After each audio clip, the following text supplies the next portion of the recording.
finally, pwede na po nating i-connect yung Tone Wallet natin dito po sa ating Hamster Combat account. What's up sa inyo mga katropa? Kamusta kayo? At kamusta naman ako?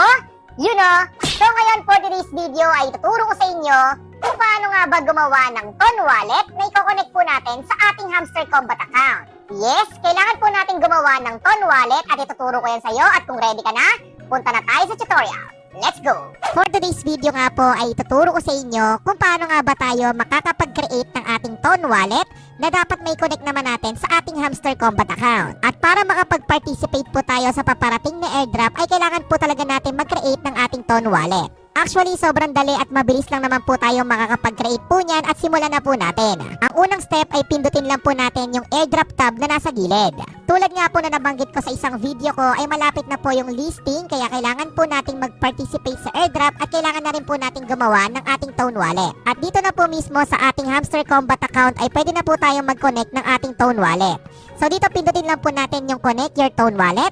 So ayan, may naka-highlight po na blue dyan at pipindutin lang po natin yung connect your Tone Wallet. So ayan, at dito makikita po natin na pwede na po tayong gumawa diretsyo ng wallet natin sa Telegram, yung pinakaunang option sa taas. Pwede rin tayong mag-open sa Tonekeeper, ToneHub, My Tone Wallet, BitGet at marami pang iba. So kahit ano po dyan ay pwede po natin gamitin para makapag-open po tayo ng wallet doon. At dito ang napili ko pong wallet na gamitin ay ang Tonekeeper kaya pipindutin ko lang po yan. At dito may lalabas po na option na pwede po tayo mag-install ng Tonekeeper sa ating device sa pamamagitan ng Google Play Store. So dito pipindutin ko lang yung Google Play para ma-install po natin yan sa Play Store. And after po nyan ay mapupunta na po tayo dito sa Google Play Store. I-click lang po natin yung install at hintayin lang po natin. At kung makikita po natin ay marami na rin pong mga player and users yung gumagamit po nitong Tonekeeper. So dito po ay hihintayin lang po natin na matapos po yung pag-install. Yan, so before pala ma-install yan sa ating device ay kailangan muna yan dumaan sa security scan para ma-make sure po natin na safe po gamitin at okay yung application na ito. At dahil okay naman po ay pipindutin lang po natin yung open na nasa baba. At dito po sa Tonekeeper dahil bago pa lang po tayo dito ay kailangan po natin mag-create ng new wallet. And after po nyan ay kailangan po muna nating mag-create ng new passcode o password. 4 na numbers lang po yan na combination. At i-re-enter lang po natin yung sinet natin na passcode.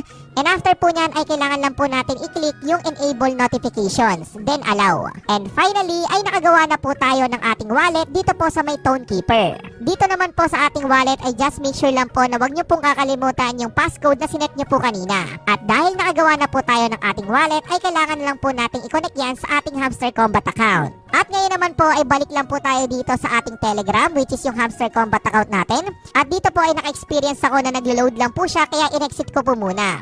So dito bumalik lang po ako sa pag-connect ng Tone Wallet natin at lumabas na po yung Tonekeeper doon. And finally, pwede na po natin i-connect yung Tone Wallet natin dito po sa ating Hamster Combat account. At para ma-connect na po natin ay pindutin lang po natin yung Connect Wallet na nasa baba. So dito i-enter lang po natin yung passcode na sinet natin kanina at okay na po at nakakonect na po yung ating Tone Wallet sa ating Hamster Combat account. At dito may nakalagay na, your Tone Wallet is connected. So okay na po tayo at na-connect na natin yung wallet natin dito po sa ating account. Kaya para po doon sa mga nagko-comment last time na gumawa nga daw ako ng video kung paano ko na-connect yung Tone Wallet ko sa aking Hamster Combat account, ito na po yung sagot doon. Malalaman na po natin na okay na at connected na po yung wallet natin dito sa ating account kapag may checkmark na po dyan. Again, kung naalala nyo po kanina yung step na ginawa natin kung saan pipili po tayo ng wallet na i-open natin ay available po yung iba't ibang options doon. Kung nakapag-open ka po ng wallet sa mismong Telegram ay okay lang po yon.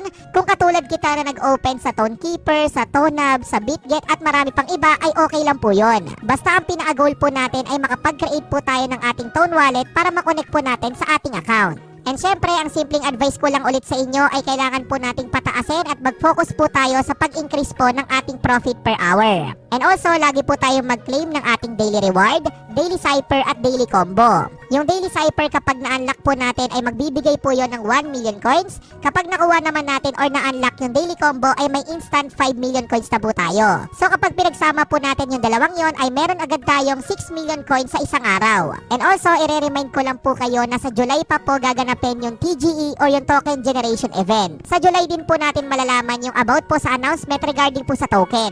Kaya kung nagsimula ka na or magsisimula ka pa lang dito sa Hamster Combat ay okay po yon dahil makakapag-grind pa po tayo. At ayun lang po yung simpleng tutorial natin sa kung paano nga ba